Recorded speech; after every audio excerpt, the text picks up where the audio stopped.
법정에 섰을 때 저는 가방에서 녹음기를 꺼냈습니다. 그 순간 시어머니의 얼굴이 창백해지는 게 보였어요. 저는 판사님께 조용히 말했습니다. 이 녹음 파일을 들어보시겠냐고요. 그리고 스피커에서 목소리가 흘러나왔습니다. 며느리 돈 빼돌리는 거 걸리면 절대 안 돼. 증여 확인서 위조한 거 들키면 우리 다 끝이야. 법정이 순식간에 술렁였습니다. 판사님이 시어머니를 향해 물었죠. 지금 들린 목소리가 본인 맞냐고요. 시어머니는 떨리는 목소리로 부인했습니다. 자기가 한 말이 아니라고 누가 조작한 거라고 말이죠. 그날 시어머니는 그 자리에서 주저앉았습니다. 대체 제게 무슨 일이 있었던 걸까요? 시작 전에 좋아요만 눌러주세요. 모든 건 5년 전부터 시작되었습니다. 제 이름은 김수진입니다. 오늘 여러분께 제가 겪은 충격적인 배신과 반전의 이야기를 들려드리고 싶어요. 2025년 봄, 저는 서울중앙지방법원 제12민사부 법정에 섰습니다. 하지만 이 모든 일의 시작은 5년 전으로 거슬러 올라갑니다. 2020년 봄, 저는 3년 연애 끝에 박민우 씨와 결혼했어요. 당시 저는 부모님께 물려받은 강남 아파트 한 채와 예금 2억 원을 가지고 있었습니다. 아파트를 매도하면서 8억 원이 더 생겼고 총 10억 원의 재산을 가진 상태였죠. 하지만 저는 몰랐습니다. 이 결혼이 처음부터 치밀하게 계획된 사기극이었다는 것을요. 결혼 한 달 뒤 신혼집 거실에서 남편과 시어머니가 저에게 제안을 했습니다. 남편은 자기 집안이 원래 사업하는 집안이라고 말했어요. 아버지 때부터 무역업을 해왔고 형도 지금 수출입 회사를 운영하고 있다고 했죠. 시어머니도 거들었습니다. 민우도 이제 독립해서 사업을 시작하려고 하는데 며느리인 제가 좀 도와줘야 한다고요. 돈은 함께 모아서 굴려야 한다며 그게 진짜 가족이라고 말했습니다. 저는 처음엔 망설였어요. 하지만 남편의 설득이 계속되었습니다. 남편은 이제 우리가 한 가족이니 내 돈 따로 있는 게 아니라고 했어요. 프랜차이즈 사업만 성공하면 2년 안에 2배로 불릴 수 있다고, 그럼 빨리 집도 사고 아이도 안정적으로 키울 수 있다고 말했죠. 결국 저는 제 모든 재산을 남편 명의의 계좌로 이체했습니다. 그것이 가족 공동 자금이 되었어요. 하지만 이상한 일들이 시작되었습니다. 남편은 사업 관련 이야기를 점점 하지 않았고 시어머니는 자주 찾아와서 돈이 더 필요하다고 말했어요. 시어머니는 이번에 부동산 계약금이 좀 더 필요하다며 3천만 원만 더 보태줄 수 있냐고 물었습니다. 그렇게 3개월이 지났을 때 통장에는 단 1천만 원만 남아 있었어요. 그리고 어느 날 저녁 남편이 집에 들어와 서류 봉투를 던졌습니다. 남편은 냉담하게 말했어요. 미안하지만 이혼하자고요. 사업이 완전히 망했다고, 다 제가 초반에 적극적으로 안 도와줘서라고 했습니다. 그리고 저보고 돈만 믿고 사는 여자라고 했어요. 저는 믿을 수 없었습니다. 하지만 더 충격적인 일이 기다리고 있었죠. 저는 물었어요. 제 돈은 어디 갔냐고, 10억은 어디로 갔냐고요. 사업 실패했으면 남은 돈이라도 있을 거 아니냐고 말이죠. 남편은 황당하다는 듯이 대답했습니다. 그건 제가 그들 가족한테 증여한 돈이라고, 증여세까지 다 냈다고 했어요. 그리고는 시어머니를 불러 서류를 보여달라고 했죠. 시어머니가 가방에서 꺼낸 것은 증여 확인서였습니다. 거기엔 제 이름과 도장이 선명하게 찍혀 있었어요. 시어머니는 제게 말했습니다. 제가 자발적으로 아들한테 증여한 돈인데 왜 돌려달라는 거냐고요.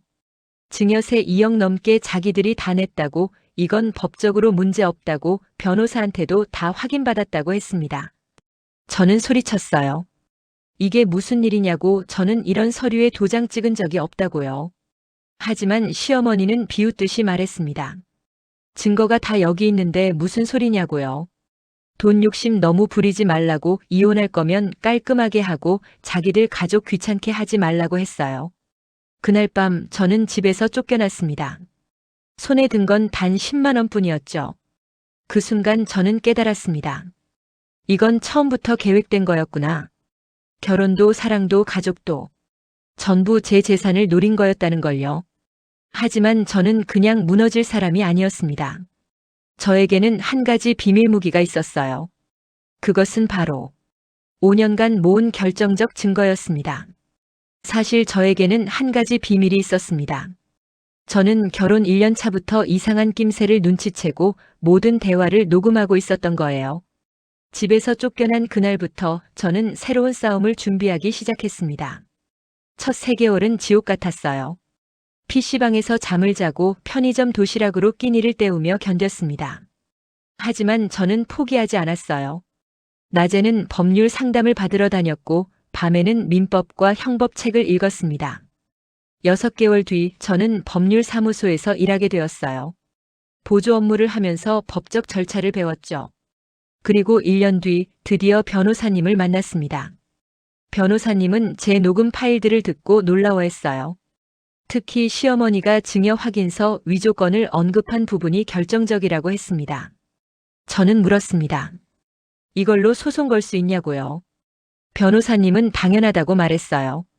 사문서 위조 사기죄로 형사고소도 가능하다고요. 민사로는 부당이득 반환 청구를 할 수 있다고 했습니다. 다만 시간이 좀 걸릴 거라고 5년은 각오해야 한다고 했죠.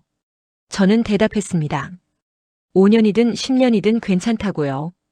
반드시 제 돈을 되찾고 그들이 저지른 일에 대한 대가를 치르게 할 거라고 말이에요.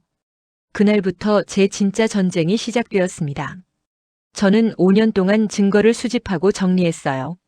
녹음 파일만 47개, 카카오톡 대화 내용 583건, 문자 메시지 312건, 은행 거래 내역, 부동산 등기 부등본, 증여세 신고 내역까지 모든 것을 확보했습니다. 특히 결정적인 증거는 시어머니가 지인과 통화한 녹음 파일이었어요. 그 녹음에서 시어머니는 이렇게 말했습니다. 며느리 돈 빼돌리는 거 걸리면 절대 안 된다고 증여 확인서 위조한 거.